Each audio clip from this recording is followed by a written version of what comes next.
Welcome. Here we are in the Hunter Aerospace hangar. I'm not working on a 172 project.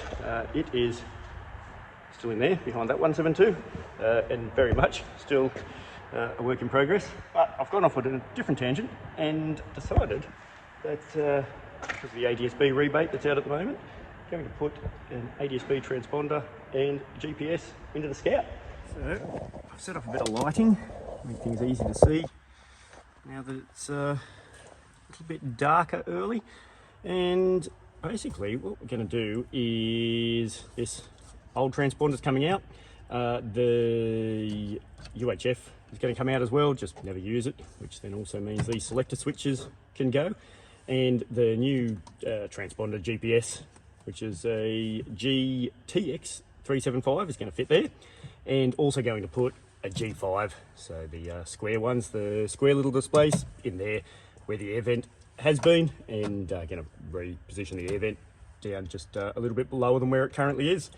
And also remove these frequency charts because that's for the other side of the country. That was on there when I bought it, and that should clean up the panel a little bit and make it a little bit more usable. But then the biggest advantage being that we'll actually have traffic in on the GPS screen, which will be a nice addition in this busy traffic environment we have.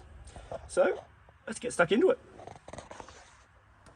One handy feature of the Scout is that it has a jettisonable door, which I think is a sort of a leftover from the design of it, basically being a very close relative to a Decathlon.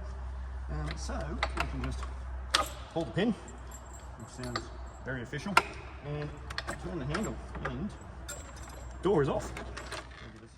So I've just removed this overlay panel to discover a spins prohibited sign and a no smoking sign.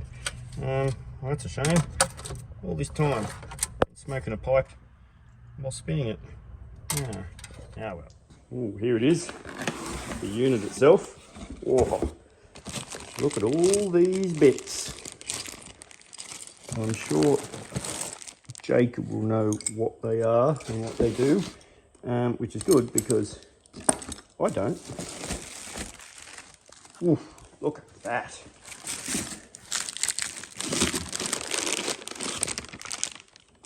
Ooh, there it is. Let's get out and have a look. There it is.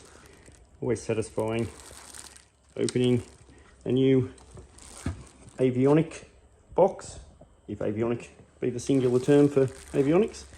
But the bit I actually came to get, not knowing much about electrons, is, I'll gently put that there, stay there, wouldn't want to scratch the brand new one, there we go, is this bit, the rack, so that I can go and check that that will actually fit and drill the holes to anchor it in.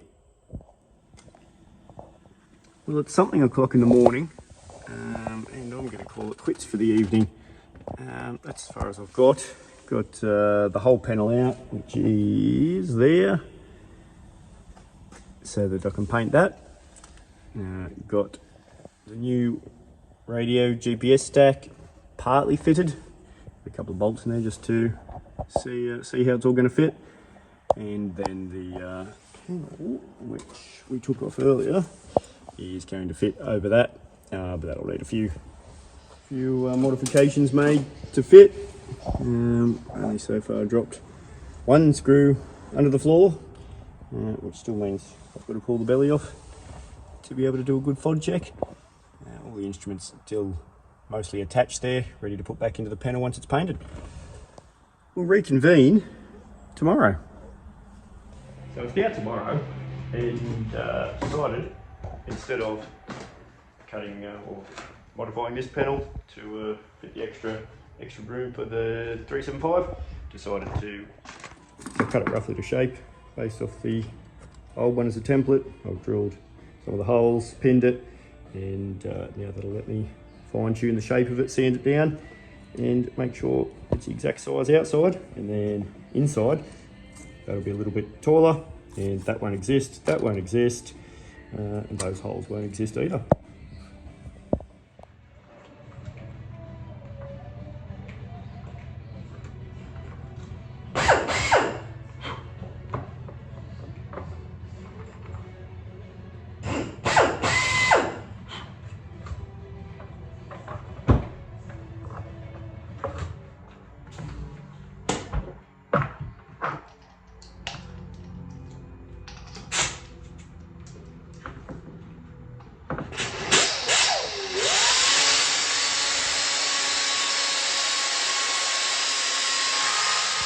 There we go, new side panel just about built.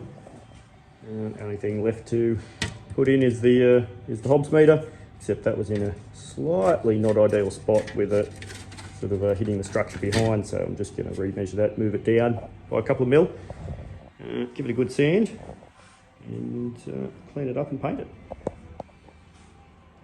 So things have escalated somewhat in the last few hours. In place of the G5 in the panel, we've decided to put a GI275, just because of the extra features that gives, synthetic vision and all of those nice things. So 275 is the round unit that fits in the traditional 3 1/8 inch instrument hole, but is of course all glass, which is really quite cool, and I really like the look of.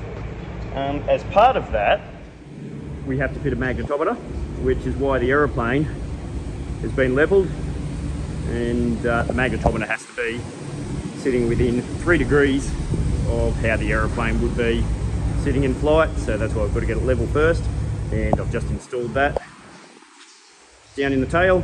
Can't quite see.